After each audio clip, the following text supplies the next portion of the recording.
Hey, it's Amber. Welcome back to my channel. If this is your first time here, welcome. Today, I'm sitting down with you to share where we are at in our fertility journey, trying to get pregnant with baby number 2 after finally biting the bullet and going to see an actual fertility specialist. If this is your first time here, I have an entire playlist documenting the majority of this journey, which I'll leave linked up here and in the description box down below if you want to check that out and get caught up.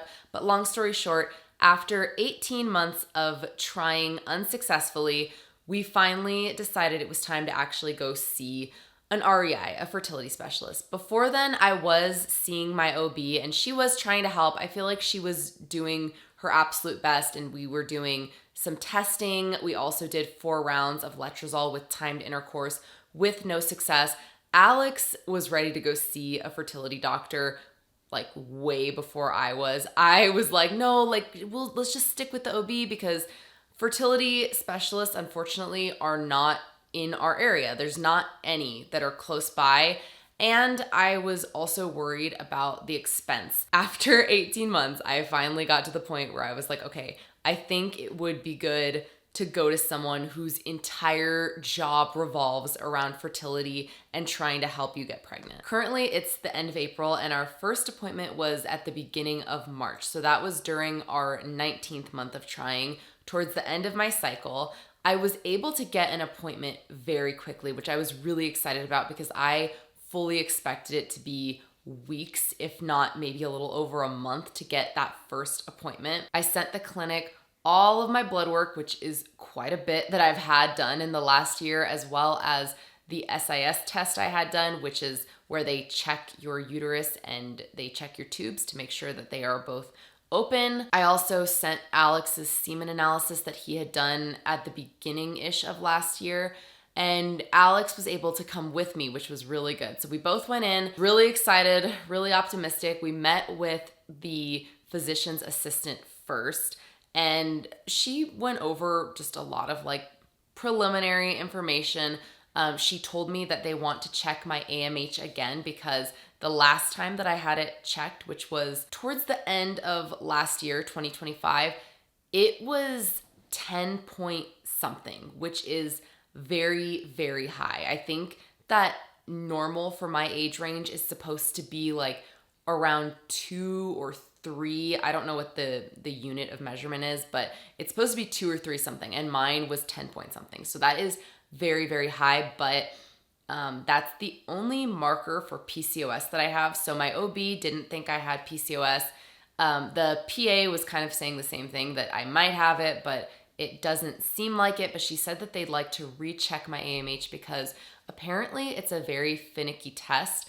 And on top of that, they wanted to do an ultrasound right then and there as well to actually count my follicles to see if it would line up with whatever the AMH test came back with. And they also said their AMH test is a little bit more sensitive than some other labs, so it might be a bit more reliable. I'm glad that I did have so much blood work done relatively recently because they were able to use all of that, but they did want to check my day 3 hormones again. The last time I had it done was almost a year ago, so that makes sense. And that's day 3 of your cycle. So they were basically waiting for me to start my period so that they could send an order in and I could get that done. After talking to the PA, we then went and met with the actual doctor. He was really nice. He was like, tell me all of your fears and concerns right now. I told him my biggest concern, my biggest fear is that I won't be able to get pregnant at all again. And he was like, I highly doubt that.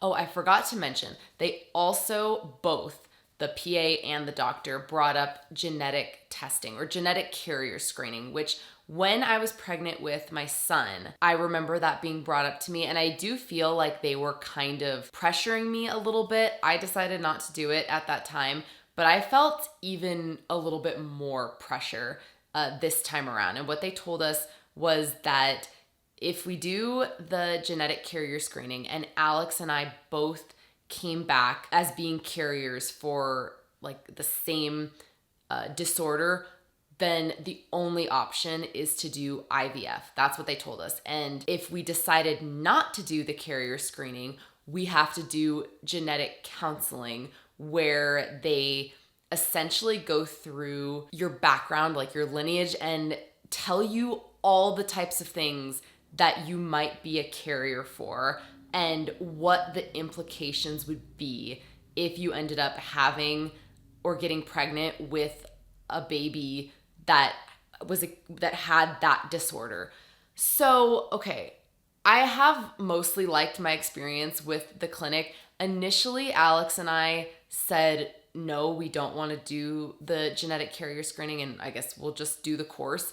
But after talking to the doctor, we were like, let's just do it. Let's just do it and be done with it, because I wasn't loving the pressure that I was feeling from them to get this done. And obviously, I'm not a doctor. Like, I'm sure, I know it's serious. I know that it is a serious thing. I think the frustrating thing for me is that it felt like, why are we being pressured to have this done just because like we're struggling to get pregnant when the majority of the population is not having this done and they're just out there getting pregnant, I don't know. I didn't love that, but I didn't want this like looming over us. And if the option was do the genetic carrier screening or do the genetic counseling, after thinking about it, I didn't have a lot of time to think about it because we decided right there and then and there, but after thinking about it for a few minutes and kind of talking about it with Alex quickly, we decided to just have it done because I'd rather just know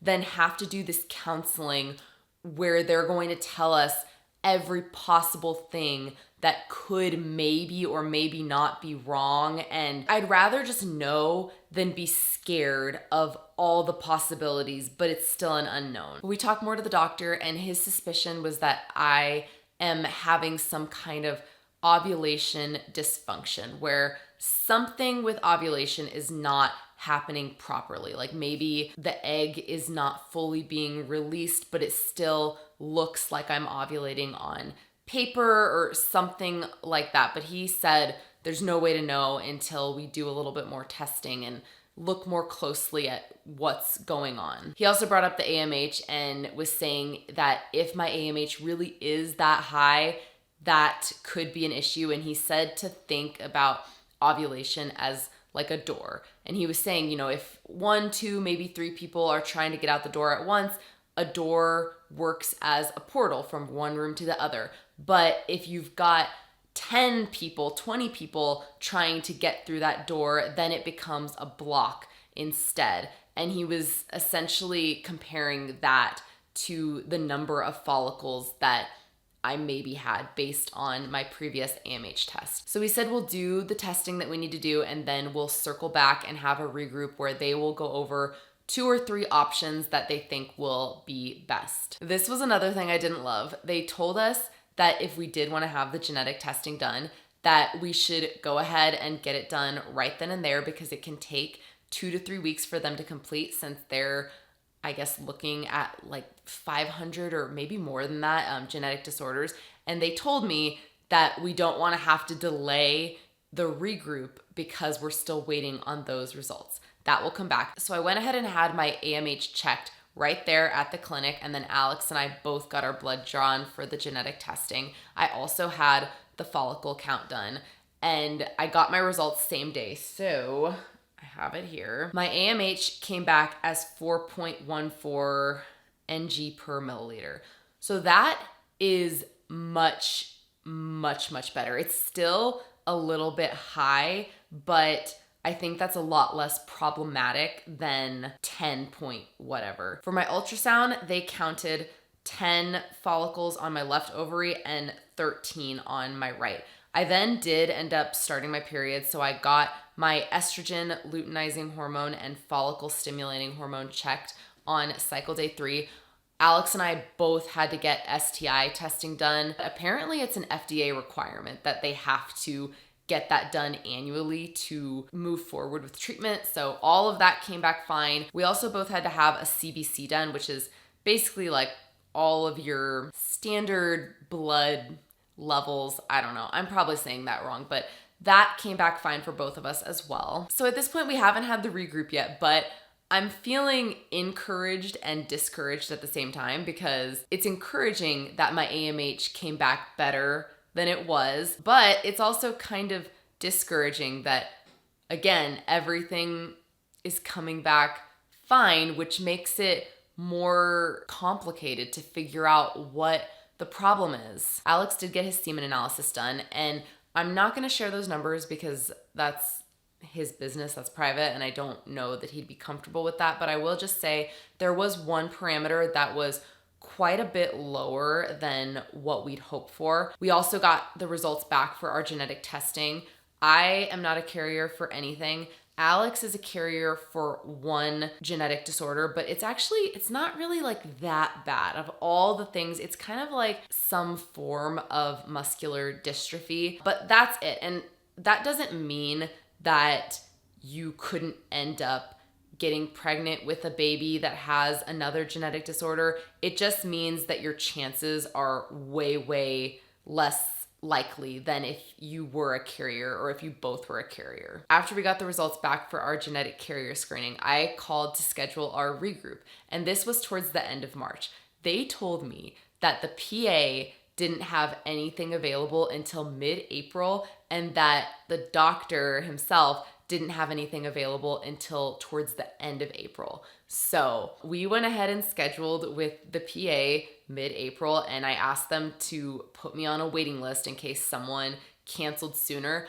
I was kind of annoyed at that because they didn't schedule the regroup at that first appointment, and they were telling us like, oh, you need to chop on that genetic carrier screening because we don't want to have to delay the regroup. So that really annoyed me because I mean, at that point I was like, we're going to miss an entire other cycle by the time, I mean, that would be like now almost that we'd be having that first appointment, but somebody canceled or something popped up and we actually were able to get an appointment with the PA for a regroup on April 1st. So that kind of fixed it and I decided to just let it go. But yeah, in the moment, I was very, very not happy about that, especially because it felt like I'm coming to you for help. I'm coming to you so that I don't have to worry about all this stuff. Like if you're not helping me if you're adding to my stress. Moving on, we had the regroup and it was a telehealth appointment, which was great because our clinic is an hour away. At our regroup, the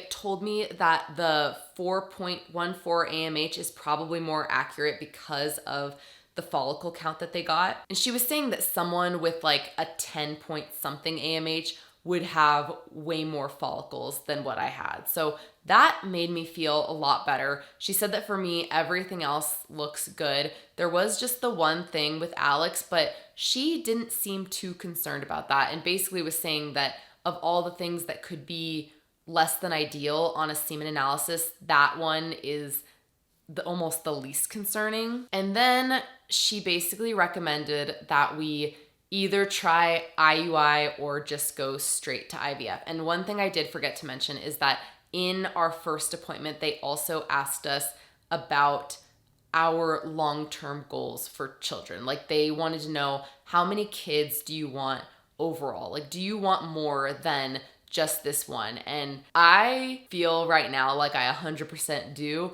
Alex was like, let's just get through this one and we'll see. That came up in our regroup because she was talking about with IVF, the benefit is that you can end up with more than one embryo, and I think a lot of people do, and you can freeze those embryos to use later on, and then you don't have to pay for the whole process of IVF again. You just pay for the thawing and the transferring of those embryos. But she said IUI is a good first step. She said that they wouldn't want to do more than 3, and pretty much after that, the option would be IVF.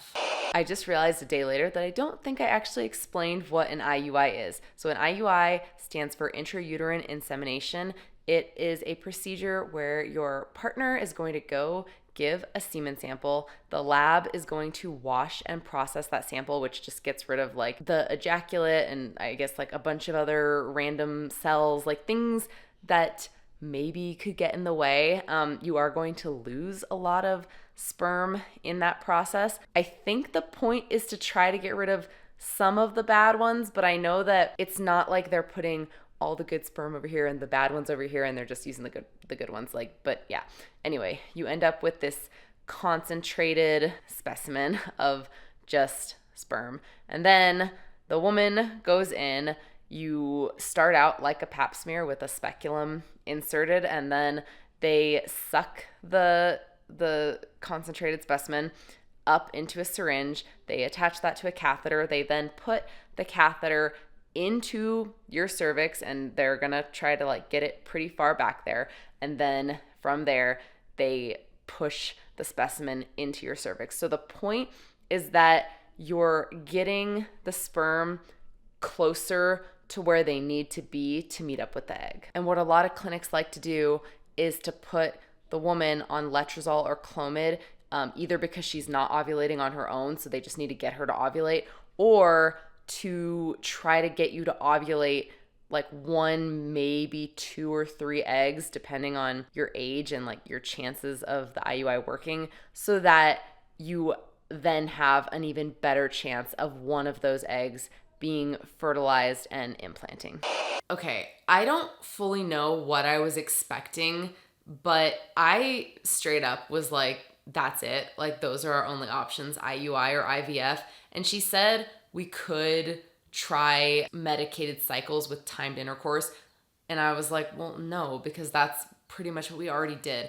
I don't fully know what I was expecting though, because I know as far as fertility treatments go, there's not really that many. Like IUI and IVF and medicated cycles with timed intercourse is kind of it as far as I know. They did recommend some supplements for Alex, which he actually was already taking all of those because I read the book It Starts with the Egg, and the author recommended some of those supplements, so I had already put him on those. That made me feel a little bit better that we got a little bit of a head start on that. But anyway, she went over the whole IUI process with us and went over some of the cost and what percent chance of it working is for us and our age. And then she asked, do you want me to go over the information for IVF as well? And both of us were like, no, like let's just focus on what's in front of us. So we did agree to do a round of IVF. I think we'll probably go ahead and do 2, maybe 3 rounds. I don't want to say before we do IVF. We're not there yet. Like, we are just taking it one step at a time. That is what we ended the regroup with. Honestly, I didn't feel super good about it for a while, mostly because I don't know what I was expecting. I guess I thought there would be a third option or something. I don't think that I thought IVF would even be an option for us at this point. So I guess that was a little bit jarring for me to hear, just IUI and IVF. It was like, seriously? Because I've said from the beginning, I don't want to feel like I'm just being pushed down a tunnel towards IVF. But it's also so difficult because I understand that we told them our goal right now is to get pregnant. And I personally told the doctor, I want to be pregnant yesterday. So I guess I can't blame them for prioritizing getting me pregnant more than trying to figure out what's going on. And I think another thing that some people don't think about is that there are so many things that could be wrong, and there are so many tests that you could potentially have to have done to get to that point.